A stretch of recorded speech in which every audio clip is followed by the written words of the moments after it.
I have finally decided to redo the floor in the kitchen. Good morning. So this morning we're going to be ripping up this old floor. I believe it's Pergo. It's basically press board with a layer over top of it. It's definitely not waterproof. Not waterproof. And that is what happens. And see the huge gaps? My feet would get stuck in those. We're going to be replacing it with peel and stick tile from Traffic Master. And it's a vinyl plank tile that looks like wood, has texture on it. It looks pretty nice. Peel and stick. And it has a texture to it.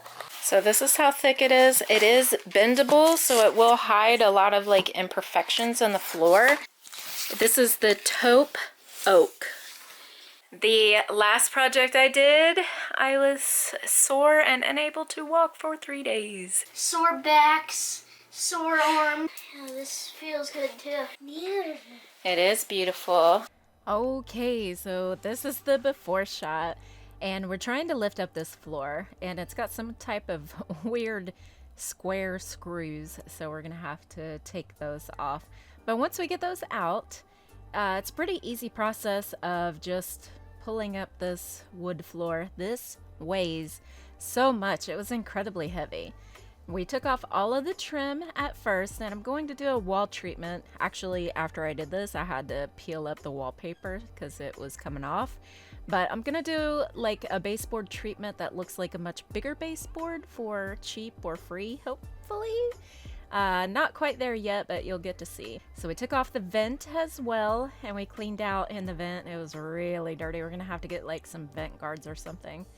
So yeah, we're just taking off this floor, and we're going to take it out and unfortunately throw it away. It is quite toxic. It has a lot of formaldehyde in it. Anytime you have a press board wood that has a lot of glue in it, you're gonna have a lot of formaldehyde. Unfortunately, you can't help it with some things, but with this we can, and we're just gonna go ahead and throw it away. Okay, before I lay the floor, he's going to take up that transition molding right here, and I'm going to spray the floor with Crud Cutter. It's a cleaner degreaser. It also removes any paint, and it removes, you don't want to put this, you don't want to clean with this. This removes like the shine off of things, so it's really good. Okay, I've got Crud Cutter down, and it's cleaned. This is off. I'm going to tape the cracks that it has, and over here where it's uneven. So I'm going to tape the cracks that have a crack in them. I'm going to mark 12 inches away from here, and here, and here, and here, and here, all the way down, and make my first pass through here at 12 inches.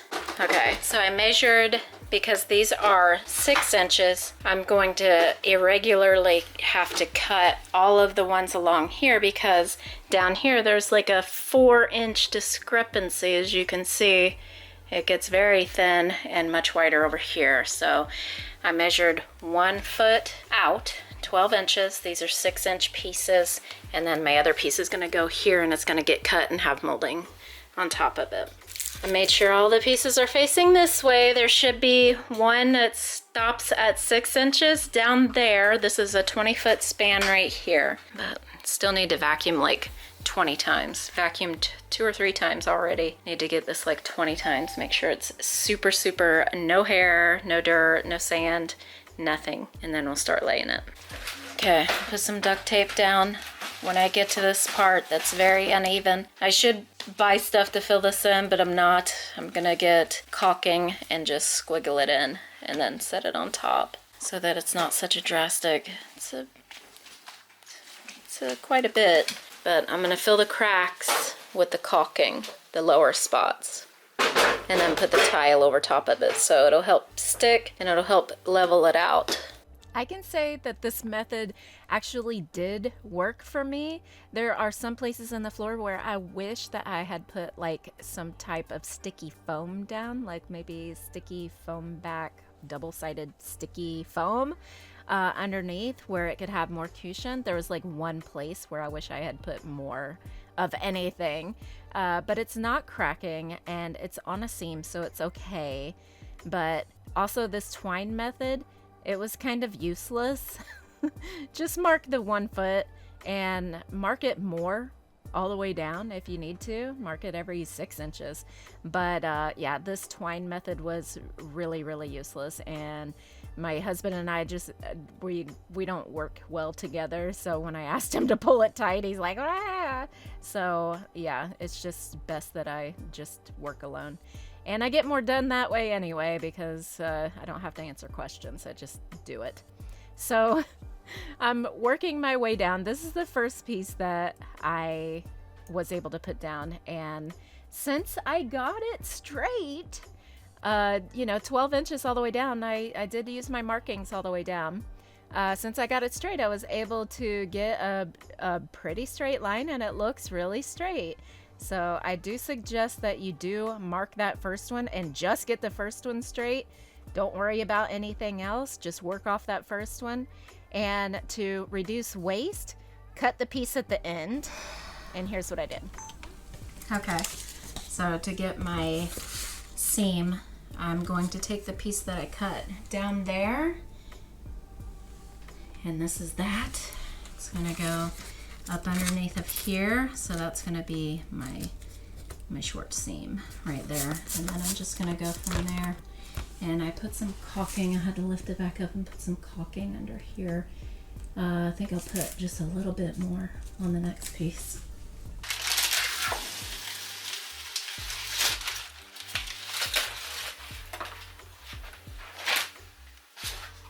And see, when I get here, it's got a divot here.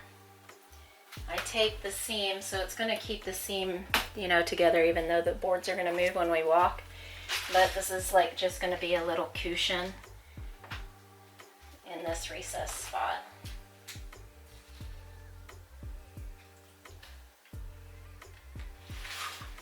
So it can transition down without breaking off, but it shouldn't break too bad, honestly. I don't think so.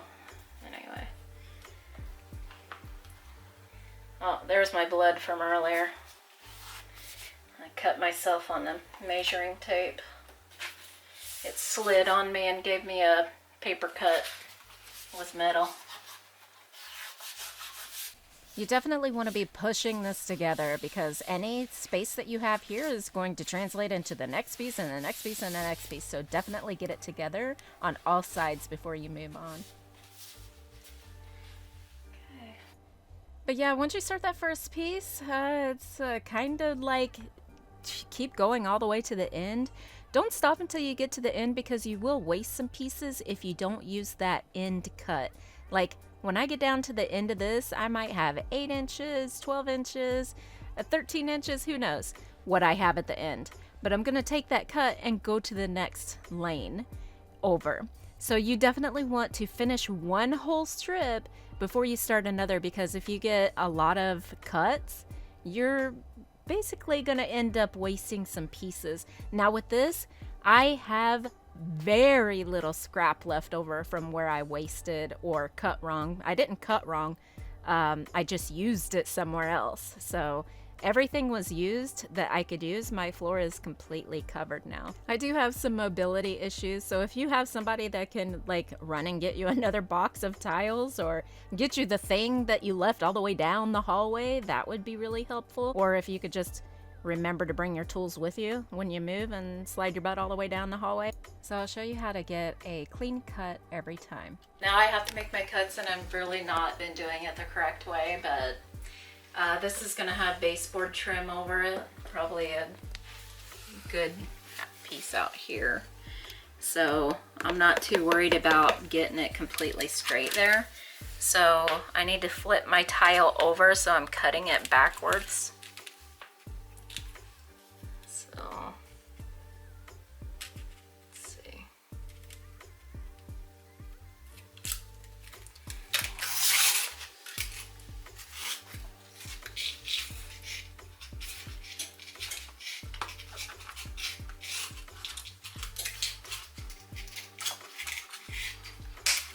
So this one is going to be going this way, the correct way, over there. That's going to be my next piece. So this is backwards, so I'm going to flip it around, and here's my straight edge and here's my cut edge. That's what I've been doing. I don't know if that's correct, but that's what I've been doing. I'm sure it's not correct, right?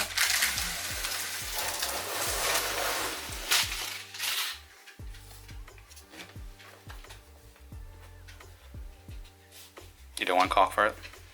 No, it's straight. This is good. So that was a perfect cut? Pretty much. I mean, yeah. So it's not the wrong way, it's just not the conventional way. It's not, like, you're not supposed to put duct tape on your floor. This is not a tutorial. I'm just showing you what I did. I did it. Girl did it. Yeah, it's probably going to take me like another 5 or 6 hours, I would say, because I'm slow. But yeah, it'll get done. And here it was just easier for me to go ahead and do 3 or 4 pieces because it did take quite a bit of time just to peel off the sticker. Now the sticker on the back, it does have arrows, and you want to face all of them in the same direction. And some of these pieces, I forgot which direction it was, or I mixed it up, or I just didn't even care. But I made sure that I had the cut edge always against the wall and not against the tile, because the cut edge was never straight. I didn't use a straight blade or a razor or anything. I just cut with scissors, and it was really easy to do. So here I come upon the refrigerator, and I'm waiting for that to get moved. We have to cut around the air conditioner vent with a razor blade and get it nice and sharply cut so we can put the screws back in and it can fit right. We do need to put a screen in there because there was quite a lot of dirt. Now, if this refrigerator was moved, it probably would have saved me an hour of time trying to go around it, and it should be moved out of the room completely before you begin working. He left the water attached to it, and it ended up breaking the line, so you'll see here in a little bit where we had to clean up a mess and then fix the line the next day.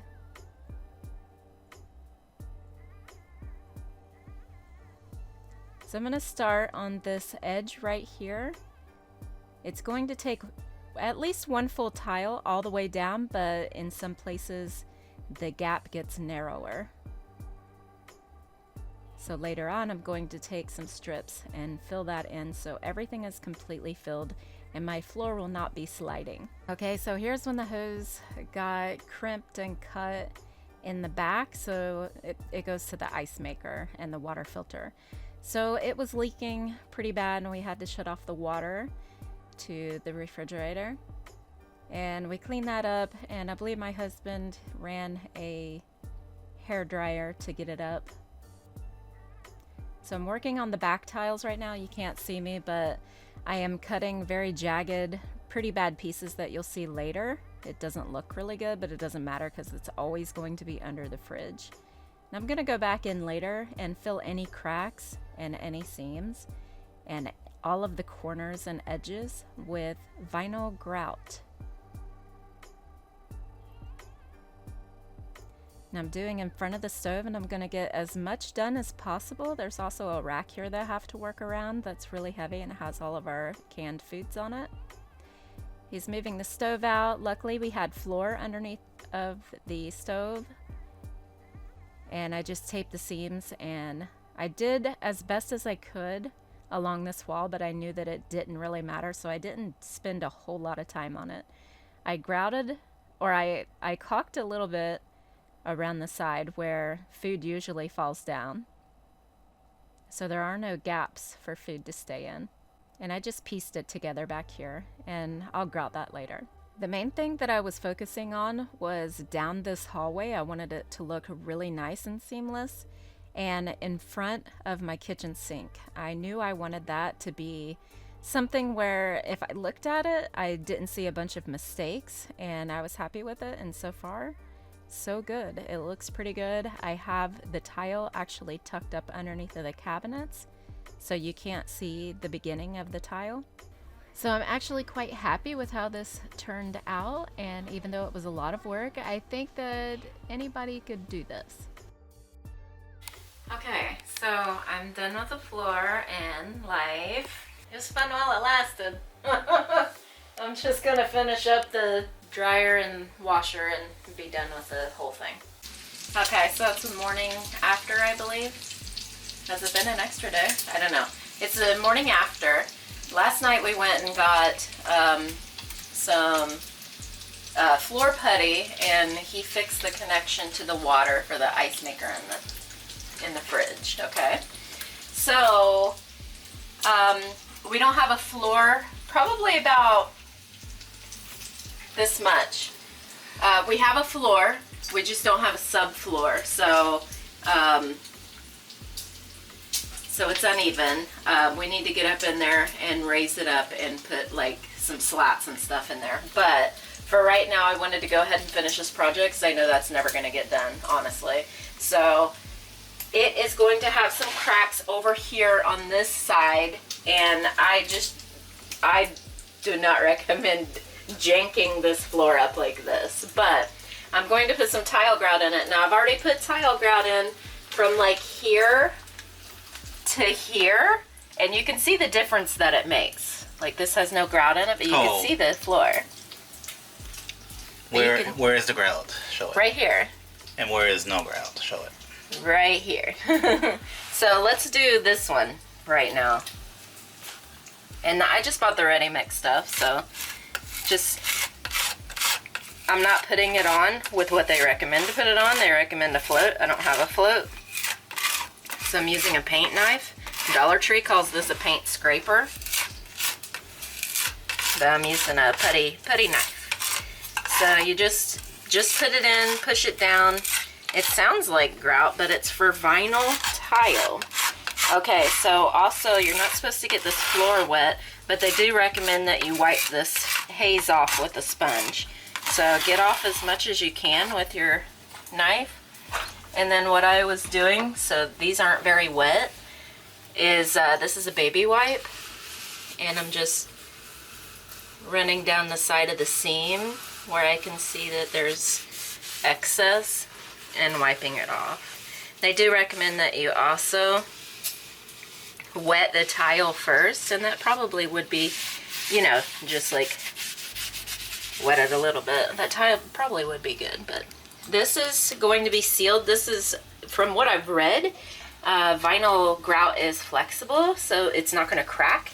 So that would be really good. And I'm just going to go through all these cracks so he can move the fridge back, and I'm going to make it look better. It looks really bad right now. Let's see how dramatic that would look if we filled this one in. Okay, so that was how it looks before. And this is after. So let me scrape all the excess off.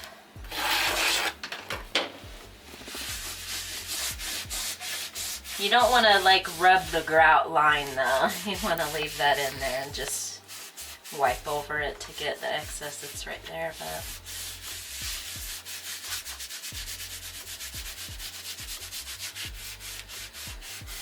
this looks a lot better than it did. Even the janky little cut pieces look better with the grout in them. And you know what? You probably could go along this floor easier if you just went with your finger. I think I'm going to take those gloves that I bought yesterday at the Dollar Tree, the disposable ones, and just use the glove instead, because I'm going to waste a lot less if I do that by finger. It's going to hurt though, but that's okay. But that's a big difference, don't you think? Yeah. Doesn't look like a hole. It's hard to film here, by the way. Yeah. So this, because the floor is uneven by at least 3/4 of an inch, I am going to get some lines over here. This was put together earlier, but I am going to get some lines over here, but I don't expect that to happen anywhere else but here. The wildcat. Weirdo. I'm just going to do this behind the fridge, and then you can move it. So. And then I can finish the rest.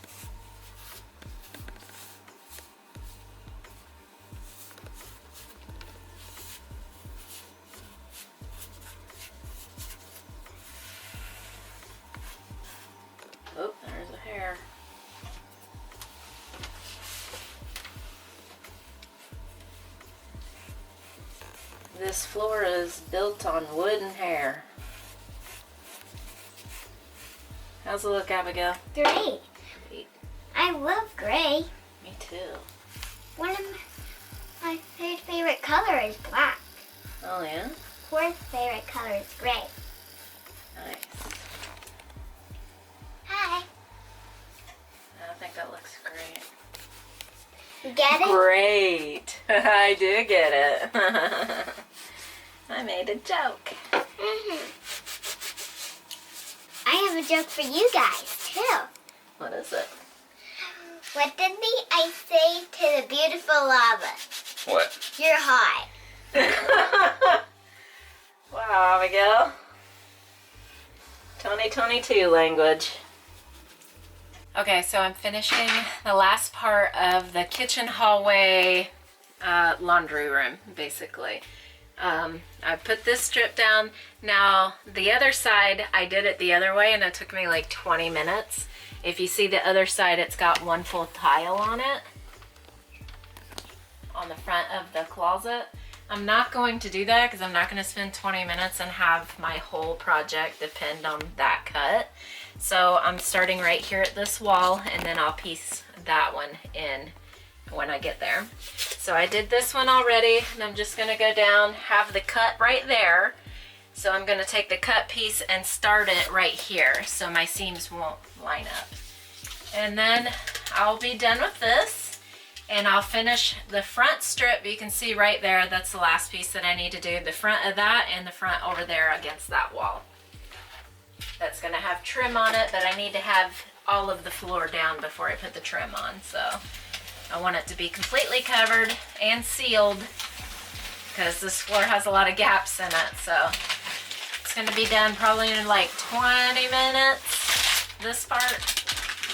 So I'm just cutting the strips, very tiny strips. I just want it, it's going to have trim over it. You're not even going to see it, but I want the trim to be sitting on something and not a hole. So it can get less dirt, can keep out less stuff or more stuff, you know what I mean?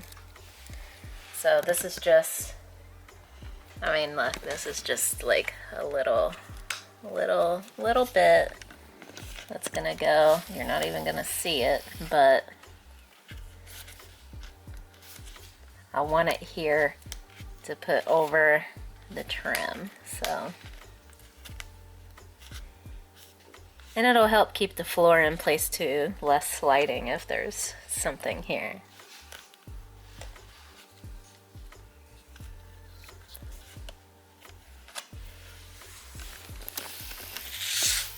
Yikes, it's a lot of stuff. Okay. So hey guys, I'm finishing the grout on the floor. This is non-groutable tile, but if you live with somebody with OCD, you might as well just go take an extra 12 hours and plug all the holes up. So I've went around the side and I've plugged the holes. I need to wipe it off better, but you can see it's like, it looks nice. There's no hole here. You can't even, so you're looking It's at not dry this and not this. Yeah. Make sure you look at that. Nah, hard to... it's not dry either, and it hides so many sins. Like all of this, I didn't like form fit this in, so I'm gonna go probably. I have to zoom in on that because we can't see it. But yeah, there you go. Here. Yeah. Yeah. So it just hides so much. Just go in and do that for sure. I went down here. I got so close to the edge, but still, there's parts there and parts here where I wasn't able to like cut it correctly because this is the first time I've ever done a floor ever. So, you know, it doesn't have baseboards on or whatnot, but I want to show you something that looks it looks so good just with putting this vinyl tile grout in, and yeah, it gets you dirty. But let's go back up here. So see where I did the grout up till there? Because I want to show you what it looks like. Like this dirt can get in there, right? We don't want dirt in there. Yeah, so this looks finished and it looks seamless from afar. Yeah, it looks great And from this afar. doesn't. But look at this. This is done. And this isn't. Okay, so this tells you to wet it, and this is not very wet, right? It's a baby wipe. So I'm gonna wet this part just because it makes this so much easier, and I'm going to mix it because this dries really quick, so keep mixing. You have to keep moving with this stuff. So you do it like at a diagonal, and you go pretty quick. And then you scrape it all up when you see that, like, you gotta really push it down in there, because this might actually come up, because this is not groutable tile, so you gotta really push it in there. If it's just laying there, it's probably gonna come up. So really get it in there. Get it in there. And then wipe it off. That easy. Yeah. And the hole is filled. Yeah. There is no hole. Seamless. So even if it did look like if you had like a big hole, just fill it in, because like there's big holes here, and it looks good. There's big gaps where I cut it and wasn't precise. Right there, and right here, because I used fill pieces, like my scraps. I have very, very little scraps. I've got like maybe 5 or 6 little tiny scraps left in one tile, and I have one more box to do the bathroom, and I've used all the tile. I didn't have to throw anything away. I just saved my pieces and used them. So you have to really calculate your square footage. Yeah, you don't want to be going to the store to get more boxes, but this has been like a really hard project for me because I have to get up and down off the floor, but I think most people would be able to do this. And so when you calculate it, yeah, how many more boxes do you get than what you needed? I thought that I got 2 more boxes, So you calculated and added an extra 2 boxes just in case. and now I have 1 box. I'm going to hit it right on the nose. I'm gonna have probably none left after I finish the bathroom. So make sure you get at least 1 box extra. You need like 10% extra. So if you have 200 square feet, you need 10% more than 200 square feet. Yeah, and you will need the sides. Whatever that is.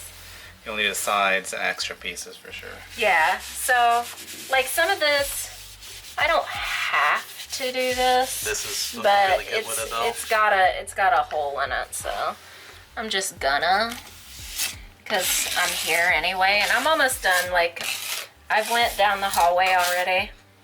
There's hair in it. I did vacuum this, but it's like inevitable. Here's the vacuum. It's continuously, and you can see all the crud here.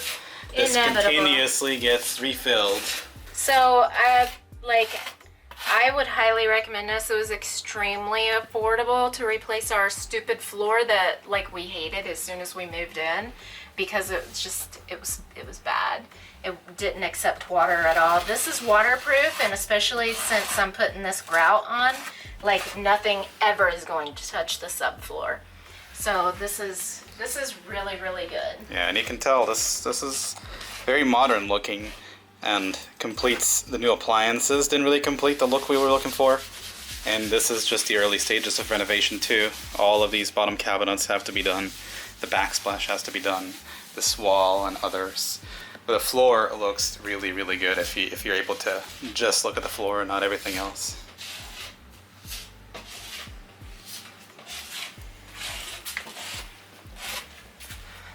I thought that I would go ahead and get to the cabinets before I move all the furniture in here, so I think I'm gonna do the cabinets maybe tomorrow. At least get them stripped, because it takes like, I don't know, 6 hours or something for them to fully strip, even though it comes off pretty quick actually. And that smells pretty bad, so that sucks, but I think all of it's gonna get done within the next week and a half. That's just how long it takes me to do stuff. I like do some and then I get tired and then I have to go rest and then I come back and do some more. But the hardest thing about the cabinets is that you have to paint them like 5 times. So that's the hardest part, you know, to get the coverage that you want. So other than that, this floor is pretty much done. I think I got maybe 1 strip left to go. But look, I put it all through underneath of here, and I just think this looks so good. Oh, and these things I got, they were on my door in Israel. They're magnets that go on your garage door to make it look pretty, but I put them here. Yep, just make sure you get the wall color to match. This This is not really good yet. I'm not sure what color we're going to use. I think we're going to use like a tan color. Like A light very tan. light tan. Could That is in complement our it. living room. We But it have might a also 5-gallon. clash. You need to see about I it. think we have a 5-gallon bucket, so it should be good for, I don't know. Because we use some outside too. It's outside paint. We used it outside. The tan color outside is this paint, and I really like it. But yeah, we're going to have to figure that out. This sorely clashes with this. Sorely. Yeah, unfortunately. Yeah, that'll have to be fixed. But yeah, I'm super happy with the floor. Very, very happy. Oh, so just to tell you again, this is the peel and stick tile in taupe oak from Traffic Master. And if I can, I will leave a link to it in the description. Just having some late night fun with a spatula. Thank you so much for watching. Check out our other videos and our other channels where we daily vlog every single day on Fully Living. Leave us a comment to let us know you are here. Have a great day.